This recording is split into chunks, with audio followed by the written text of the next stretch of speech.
Hi everybody. Been a long time. Welcome everyone to episode 11, I think. Oh god, please be the right number so I don't look like an idiot later. Didn't he do well? Yep, okay. Welcome to episode 11 of season 2. The last episode before we go and pick up Ulendo.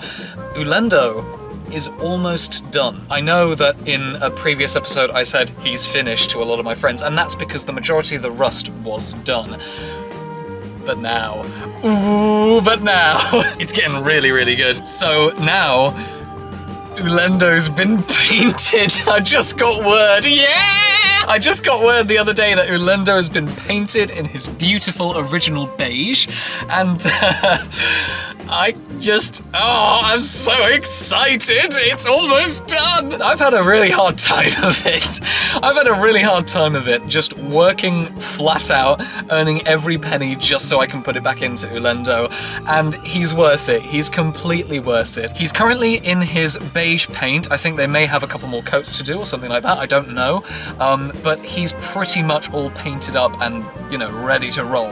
We've got to put the windows back in, get the habitation stuff all slotted back in, get the actual camper part of the camper van back and slotted. You may be thinking, right, well, if he's almost done, are we going to see him? Not in this episode, next one. This is going to be the last episode before I actually go and pick him up. I've come out here to the countryside just to do a bit of typing on my typewriter and just to chill a bit. I'm in my parents' car, obviously, not as 1970s themed as I am, unfortunately, but that's all going to change very, very soon, because soon I'll have my house back. I'm so excited. So as you can tell, I'm pretty gassed about it. I'm really, really hyped and pumped about this. Season 2's finale will, of course, be us picking up Ulendo. That's the intention.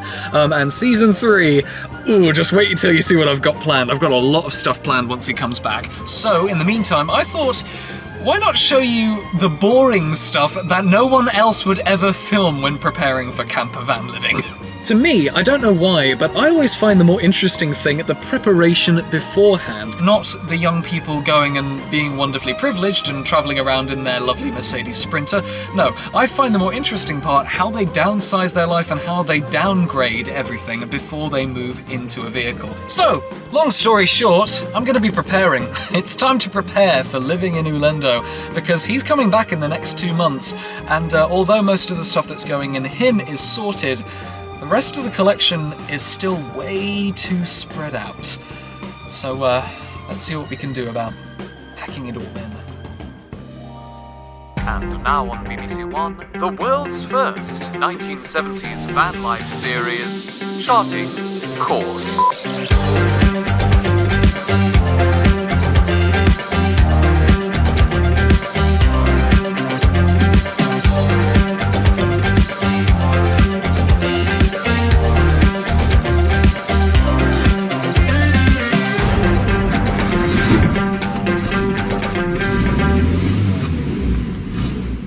The clothes that I'm keeping. There's Walter. Hi, Walter.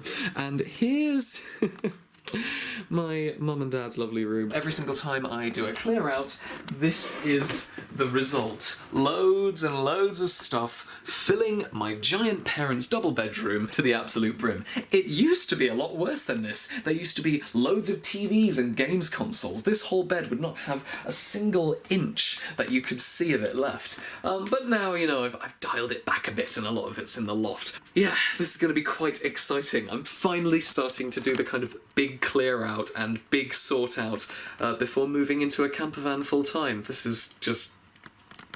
I love it!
You aren't comprehending the position that you're in. That's me, alright.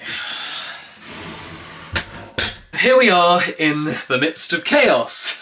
Aside from my room at home, I've got a big sort out to do. I've got more stuff to put into my room at home. As if you thought that wasn't cluttered enough, welcome everybody to the Ulendo room. The Ulendo room so dubbed because, well, it's all the stuff that I had and have been getting and adding to since I got Ulendo. So this is where I've been putting all of the stuff in preparation for Ulendo's return, from the anchor power system to the solar panels to the shower to rotary telephones to so much more, record players, record boxes, everything.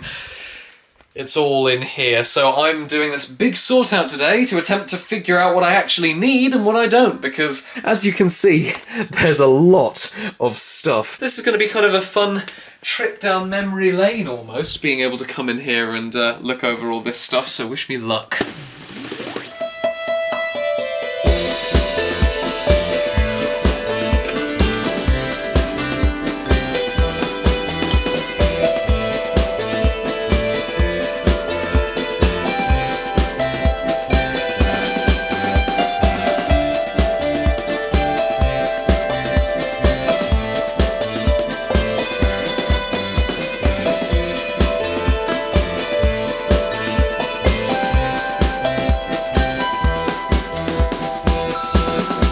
How much mellowware does one man need? There's so much of it, and it doesn't really look like too much, but it's just every little infinitesimal thing has weight behind it. You need to think, do I want this, or do I not want this? Do I need this? Do I not need this? Big question. This is only half of it, by the way. This is only all of this stuff all around the room is just half of the stuff. Really exciting stuff, but kind of heart-wrenching that I need to just select what I need and nothing more! Ah! Let's go downstairs. Before it gets used, I might as well show that this lovely St. Michael chopping board still has the original sticker on it. I just love that. I find such amazing stuff on eBay and other websites. It's incredible. Look at that. These have got to go. It's really cool. It's really, really cool. But I'm not much of a baker. I like it here and there, but not essential. So, although it's not getting chucked out, don't worry, but it's not coming with me. I'm starting to realise how big a task I've got ahead of me. This is the restoration plan for Ulendo. I've stuck all these bits of paper to the back of a door for the sake of keeping track of what the heck I'm doing. Here we have a large list that I've typed up and organised for everything that I have to buy, everything that's been done, etc, for all the different phases of restoration. Phase 1 being all the bodywork by Southwest Custom, Phase 2 being the MOT and more mechanical focused things, and Phase 3 all the leisure and, well, comfort items that I need to install in before I leave. For example, the Anchor 767 and the solar panels, etc. Also, over here we have the AA inspection report, or at least 3 pages of it, which I got done on Ulendo before I even bought him. So that shows all of the problems, the worst issues, and the focus points for fixing. Most of them have been ticked off in green. Everything you see highlighted in green has already been done. And here's my favourite part. We've got actual proper outline blueprints of Ulendo's type of Renault Traffic, the T1100. And as you can see, there's a lot of notes, like lots and lots of notes. I want to install a 70s CB radio. Not crucially important, but worth noting down anyway, because of course, you know, gotta keep those smokies off my back. God. I also want to put Ulendo's name on the side of him when he comes back, but in the same font as the old Auto Sleeper logos. Instead of Rimini on the side, which looked fine, looked classic, I'd rather put a little bit of personalisation on there. Everything to the last bolt, a last little tiny plastic screw cap cover has been figured out and sorted out and planned for. Meanwhile, in the past...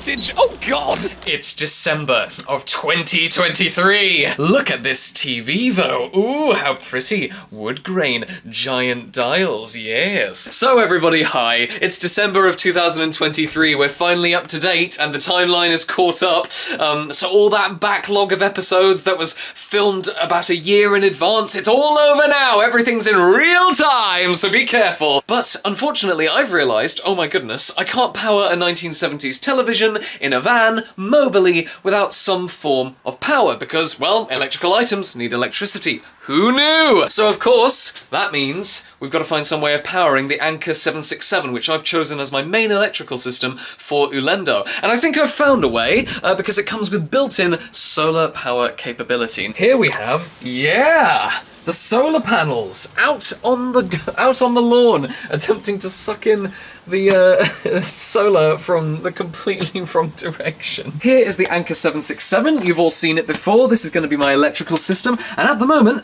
it's plugged in. It's plugged into the sun. So you're probably thinking, Infinity, what the heck is all this about? Well, the main thing is I was going to fit solar panels to Ulendo's roof. Now all I've got to do is hook up the solar panels to the roof in the future, so, you know, whenever you see that, I guess, we'll see if that's a success or not. And I realised pretty quickly that his fiberglass roof was 30 plus years old and probably wasn't going to be able to survive if I did put one giant heavy solar panel on top of it. There are pros and cons to each kind of solar powered system. I've gone with the fold out, slightly kind of flexible, portable, in inverted commas, panels that came with the Anker 767. The issue with these, although they are sturdy and they're quite heavy, so therefore they stand very well when they are set up, they are hard to set up in themselves. Not by any means complicated hard, but just kind of finicky. Not flimsy, but finicky. You know, when you're trying to set these things up, you have 3 different separate legs that you have to worry about, all of which have to be folded out at the exact same time, and these things are really long. They're brilliant though, they have got a lot of efficiency. These ones are specifically built for the 767 system, so they charge way more efficiently than a normal rigid solar panel would, and they are really good for what they are. The only cons are, they're heavy, they're a bit finicky to set up, and also they take up lots and lots of space. But the alternative is what? Drilling holes in a 32-year-old camper van whom I love and have spent lots and lots of money to restore, possibly causing more issues down the road. I think I can deal with the uncomfortability of these huge things. Making a conscious decision to live in a camper van is already a difficult enough lifestyle. Doing it in the 70s? I think I've just, like, made my life 10 times more complicated. So this should be a cinch. This shouldn't really be too much of a problem. I hope. Back in the present, the finessing and finalising of Ulendo continues on.